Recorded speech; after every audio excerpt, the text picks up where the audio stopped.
दुनिया भर में सबसे ज़्यादा मखाना अगर कहीं उगाया जाता है तो वो जगह है भारत। भारत में मखाने की सबसे अधिक खेती की जाती है। लगभग विश्व की 80 से 90% मखाने की खेती अकेले भारत देश में होती है। भारत में बिहार के मिथिला यानी कि दरभंगा, मधुबनी, सुपौल, सीतामढ़ी, अररिया, पूर्णिया और किशनगंज में सबसे अधिक मखाना उगाया जाता है। सेहत के लिए काफ़ी फायदेमंद होने की वजह से इसका व्यापार साल दर साल दुनिया भर में तेजी से बढ़ भी रहा है। लेकिन मखाना बनता कैसे है ये जानेंगे आगे इस वीडियो में।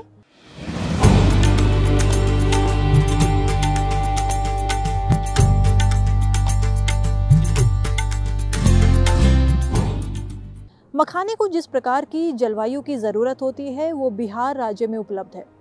बिहार के अलावा भी असम, मेघालय और उड़ीसा राज्यों में भी मखाने की खेती हो रही है।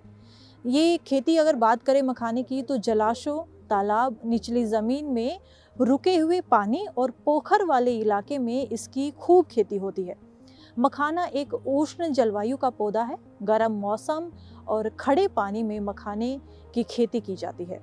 बात करें इसकी खेती की तो पोखर, तालाब, जलाशयों को साफ करने के बाद इसमें बीजों का छिड़काव किया जाता है।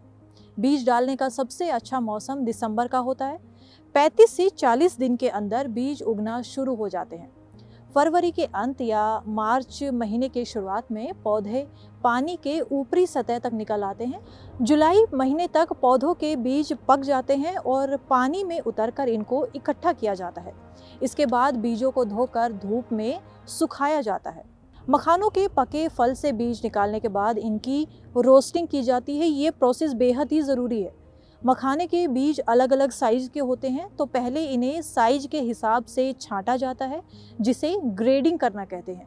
इसके बाद प्रत्येक ग्रेड के मखानों की रोस्टिंग और पॉपिंग यानी कि भुनाई की जाती है।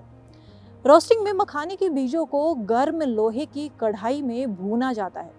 भूनते हुए बीजों को लकड़ी के हथौड़ों से फोड़ा जाता है। हथौड़े की जैसे ही चोट बीज पर लगती है तो उसके दबाव से मखाना बाहर आता है, यानी कि छिलके से बाहर निकल जाता है।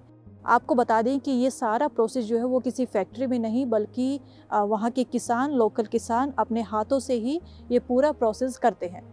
इसके बाद ग्रेडिंग और पॉपिंग के बाद इसकी पैक कर सप्लाई का काम शुरू कर दिया जाता है। मखाने की बात करें तो मखाना निकालने के बाद स्थानीय बाज़ारों में इस पौधे के कंद और डंठल की भी भारी मांग होती है। कंद और डंठल बेचकर भी अच्छी कमाई की जा सकती है। मखाने के पौधे का इस्तेमाल दवा के रूप में भी होता है। इसके कंद को पीलिया जैसे रोग में इलाज में इस्तेमाल किया जाता है। साथ ही किसान इसे बाज़ारों में बेचकर यानी कि इसके डंठल और कंद को बाज़ारों में बेचकर अच्छा पैसा भी कमा लेते हैं। इसके कच्चे बीज को डायरिया के इलाज में भी इस्तेमाल किया जाता है। तो ये थी जानकारी मखाने की, जो ड्राई फ्रूट के रूप में आप यूज़ करते हैं, और कंद और इसके जो डंठल होती है उसको भी आप इस्तेमाल कर सकते हैं। इसी तरह की बाकी सामग्रियों की जानकारी लेकर हम आते रहेंगे। आज की वीडियो में इतना ही। अगले वीडियो में फिर होगी मुलाकात। तब तक के लिए अलविदा।